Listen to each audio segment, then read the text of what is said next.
Ever met a neighbor so entitled that she'd park her car in your garage and then act like it was a public space? Let me tell you about my wild week with HOA Karen. I'll never forget the day everything changed in our quiet suburban neighborhood. It started like any other evening. I'd just pulled into my driveway after a long day at work, expecting to unwind with a cup of coffee and maybe catch up on a bit of Netflix. Instead, I was hit with a scene straight out of a bad sitcom. There, in all its glory, was a sleek, black sedan parked perfectly inside my garage. The garage door was left wide open, and on the hood of this car sat a half-empty iced coffee, condensation still glistening in the fading sunlight. My first thought was, who in the world would do this? I hadn't been gone long, and yet it seemed someone had taken it upon themselves to claim my private space. I stepped out of my car and walked slowly toward the garage.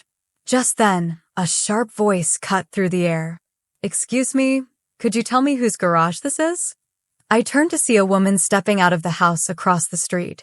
She had a cropped blonde bob, oversized sunglasses, and an unmistakable air of entitlement.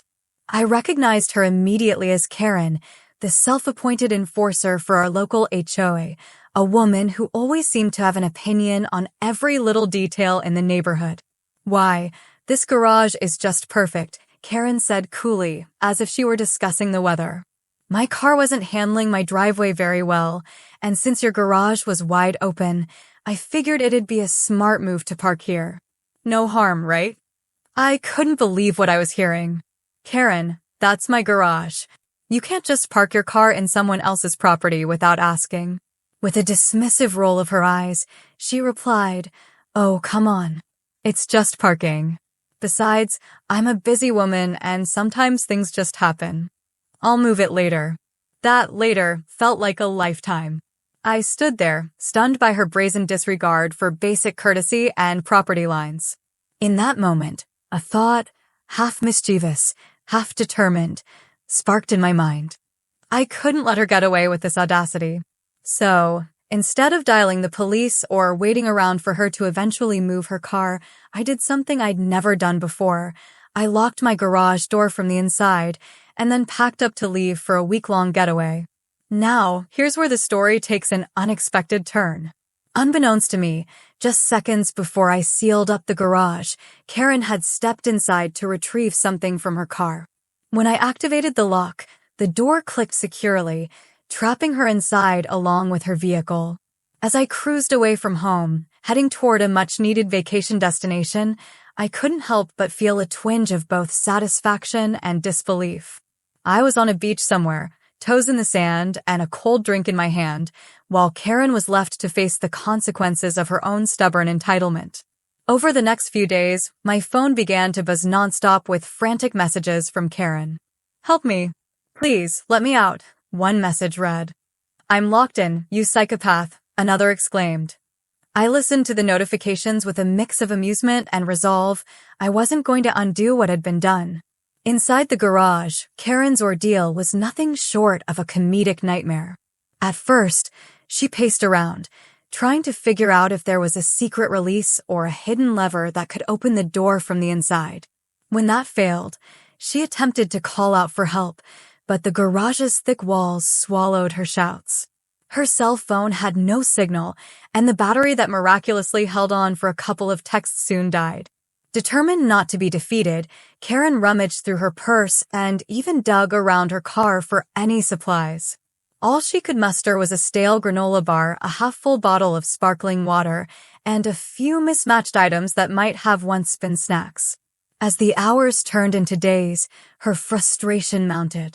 By the third day, the confined space was playing tricks on her mind. She began talking to a discarded iced coffee cup, naming it Charlie, and blaming both me and the entire universe for her predicament. Every so often, she tried more drastic measures. One day, in a moment of desperate inspiration, Karen attempted to squeeze through the small doggy door that led to the side of the garage, a door clearly meant for a pet no larger than a golden retriever. The result was nothing short of a slapstick disaster. She got herself stuck halfway, limbs flailing as she tried to pull her body through. I can only imagine the look on her face when she realized that even her ingenuity couldn't outsmart the design of my garage. Meanwhile, back in the neighborhood, word began to spread. Neighbors who had noticed Karen's prolonged absence started whispering. Her husband, Greg, casually mentioned he'd wondered where she'd disappeared to, assuming she'd finally taken one of her days. Her best friend, Susan, a fellow drama queen, began calling around, trying to piece together the mystery of Karen's vanishing act. Every time I checked my phone, I'd see another desperate text from Karen, her messages growing increasingly frantic and, dare I say, a bit ridiculous. "Sophia, I'm literally dying in here," one message read, while another warned, "You locked me in and I can't believe you're just ignoring me." Yet, there I was, enjoying the sun and the sound of the waves, a quiet smile tugging at my lips as I sipped my margarita. By the time the week was nearly up, Karen's situation had reached a breaking point. I could only imagine her pacing back and forth, now fully resigned to the reality of her own making.